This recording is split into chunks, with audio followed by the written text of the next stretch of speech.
Hi, so sorry about this. Lots of internet issues. Okay, so I was just asking whether you would mind if I read from the section of the Natuanar. Sure. It's not plot related. It has nothing to do with the plot, but it's what I feel like I was able to bring my experience into the most, Mm. and it's based on my um, experience with my guru, who was who was the most wonderful guru. His name was Nanaka, sir, and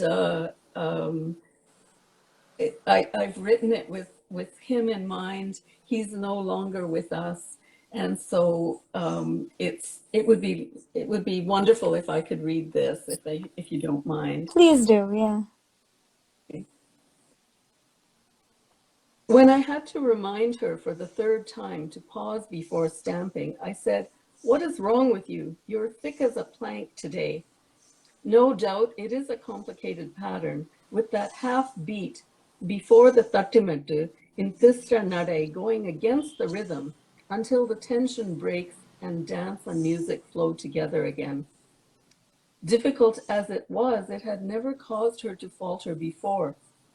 Today, she couldn't seem to get beyond it. I should have said, "Let's keep going. Tomorrow it will be all right." We should not dwell on this mistake, lest it become ingrained. But instead of being gentle with her, I became stubborn. Again, she made the same mistake, and again. At the seventh time, I was so angry, I hurled the tatikari at her. It bounced and struck her on the thigh, but I swear it could not have hurt her badly. The correct response would have been for Kanaka to pick up the stick and, bowing at my feet, ask for my forgiveness for her mistake before giving it back into my hand. When she was a child, this is what I required her to do, but it had been some time since I'd had to even mention an error. She noticed immediately when a stamp or a hasta or the lift of an eyebrow had been improperly placed, and corrected it herself without a word from me. Over the last few months, she'd begun to dance with a lightness to her steps, an extra flourish that added to the beauty of her movements, just as the dimple added to her smile. Yet every movement was precise, clear, and rhythmic, like a line of classical Tamil etched with a sharp stylus on a palm leaf.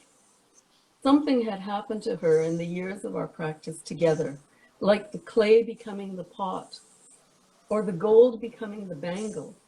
She had transmuted completely into the dances she performed. I said to Nagaveni, "I am ready for anyone on earth to see her dance and pass judgment. Let's set a date for her Arangetram." Nagaveni was eager too, and chose an auspicious date. That date was hardly a month away. A guru can't shine on his own. He needs a student to shine for him. I had boasted of Kanaka to all the great Natuanars. My own hopes and dreams were tied up in her. So when she told me what she'd done, I was in despair, as much for the thwarting of my own dreams as for her. I loved her, but it would be dishonest and arrogant on my part to say I was like a father to her. Yet she was the living repository of all I know. So in that sense, she was my daughter, since she contained my essence. Oh, Shall that I was stop? beautiful. Thank you So so yeah, much for reading that. Yeah. my guru never hit me, never threw a tatakari at me, but gurus have, like other gurus have. And I know that it was very much part of the discipline, like how you talked about um, dance, was that you had to accept that as part of your training. And other gurus, not Guru Nanakasa, who was my guru in Delhi, he never hit me, but other gurus had. And so I was able to write from that experience. And even when they hit me, I knew that it was it was somehow done with a particular impetus of love and wanting to impart that training so deeply, and not from a desire to hurt me in any way. So, yeah, I've had amazing gurus, and so I was very happy to write that section. Thank you for reading it. That was lovely. If anyone wants to read the full book, which I highly recommend doing, it's called Girl Made of Gold, and you can find it on our website, champaca.in. And if anyone has any questions, you can send them in. I know this event has been a long time coming with a lot of technical issues. Gitanjali, if you just out of curiosity, what books are you reading at this time? Okay, so that was a great, and of course it's always wonderful to talk about the books that one loves. So one thing is I always keep beside my bed a book of poetry, and so I have Rilke's what's it called, the Essential Rilke, right beside my bed, and I read the poems, and I also try to memorize them so that that rhythm of language kind of comes into my own writing. And when I'm writing, I can never ever read something that's similar to what I'm writing. Like I want to be as far as what the kind of book that I'm writing when I'm um, reading. So I have Borges collection, a collection of Borges short stories. And again, it's a complete collection of Borges short stories. Easy to read one story and stop and start again. And I'm also writing a book about dance that's a nonfiction book. Mm-hmm. And for that, I have to do a lot of research. And so one of the really, it's kind of um, a little bit off the topic, but it's called A Corner of a Foreign Field by Ramachandra Guha. It's one of my favorite books, and it's my favorite book of history, even though I know nothing about cricket. I'm not a cricket aficionado at all. I know nothing about cricket, but when I write my dance book, I want it to be similar in the sense that it's a book of history of dance told through dance, and it becomes a history of India. So that book I'm reading quite analytically to see how Ramachandra Guha did it. How did he go from this topic to this topic? Oh, that's so And interesting. We'll be excited to read that when you're done with it. so those are the three books that I wanted to mention to you. Someone's asked a question. Your book Yeah. is set in the 1920s. How did you go about the research and understanding how the society was, especially the lives of devadasis and how they were perceived? Yeah, that was really difficult because I mean, even very simple things become difficult to imagine at that time. Like now, I know that I can just look at my watch to see what the time is, and there I wasn't sure. Did people have watches? Did they look at watches?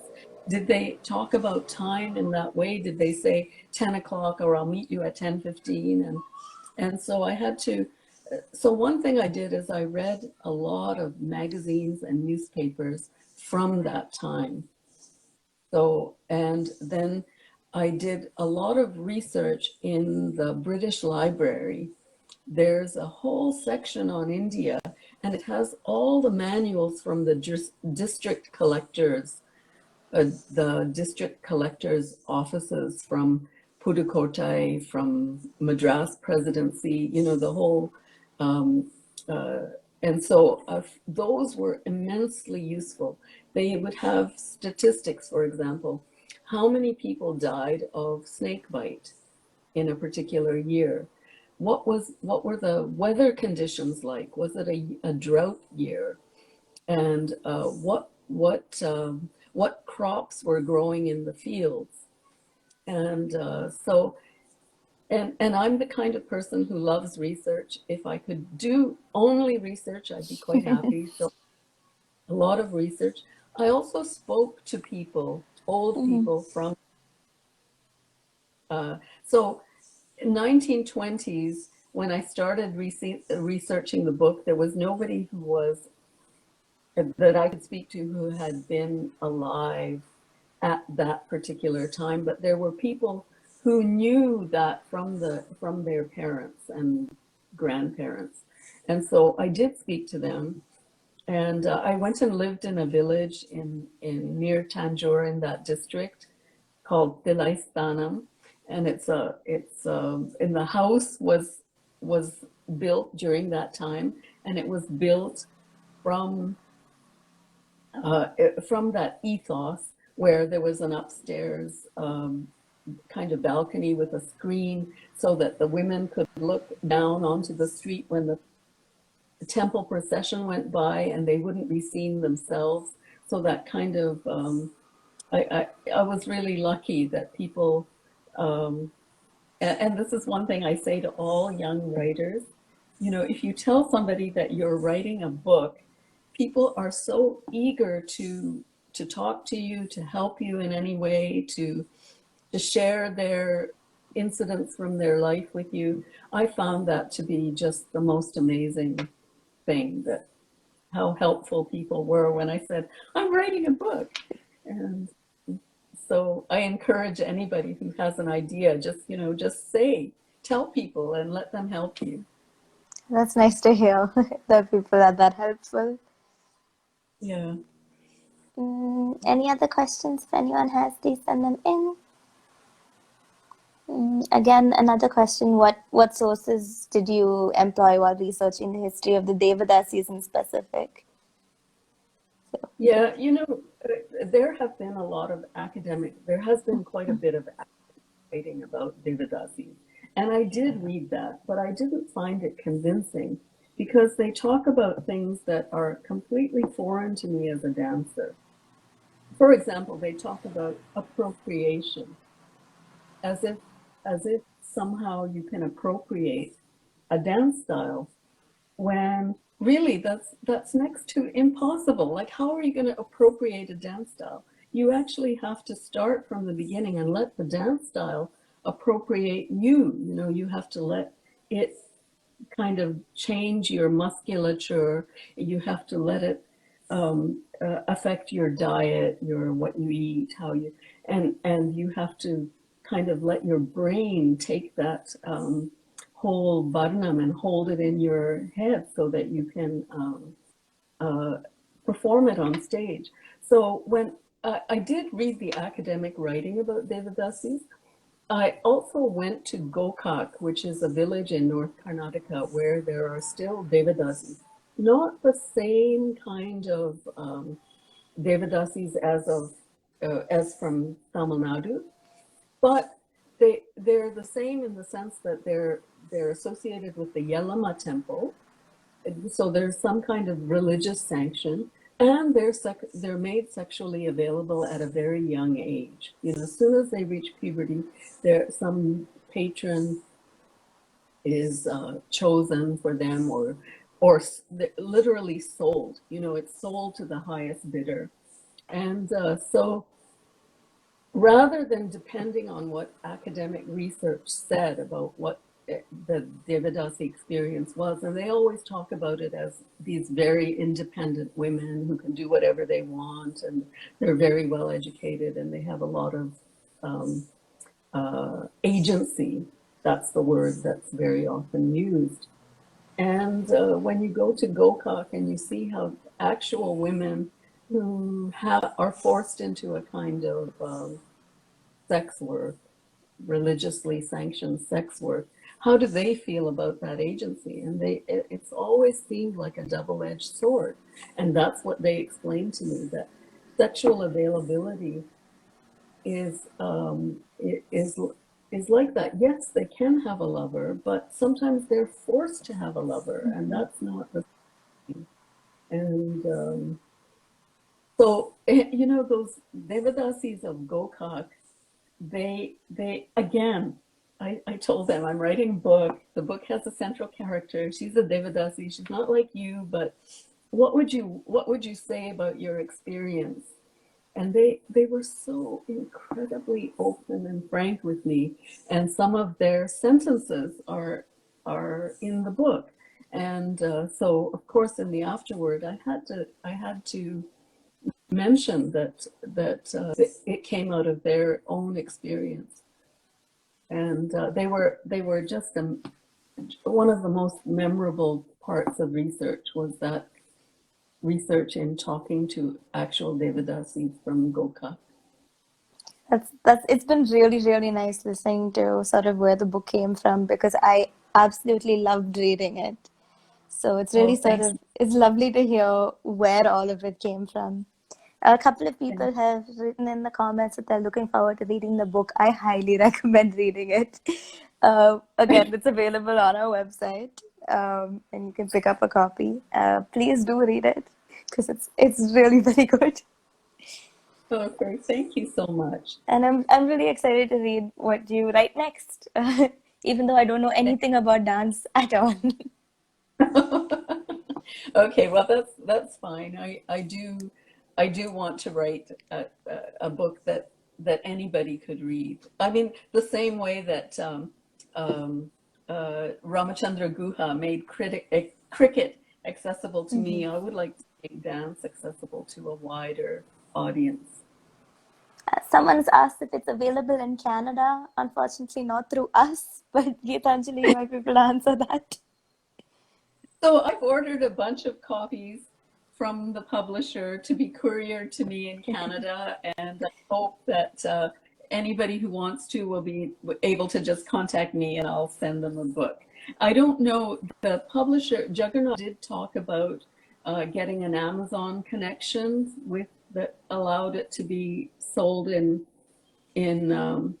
Canada as well. And I suppose if enough people want it, Mm. they might do something like that. I don't know the logistics of that. You probably understand it better than me. Unfortunately, we absolutely can't yet afford to send it to Canada, but maybe in maybe in a little while, hopefully. We'll definitely announce it here if we can. Okay, great. Great. All right. Thanks a Thank you lot. so much, Geetanjali. It was lovely to talk to you. Yeah, very nice to talk to you, and thank you for organizing it and being patient with my. No worries. I'm glad we finally had the conversation.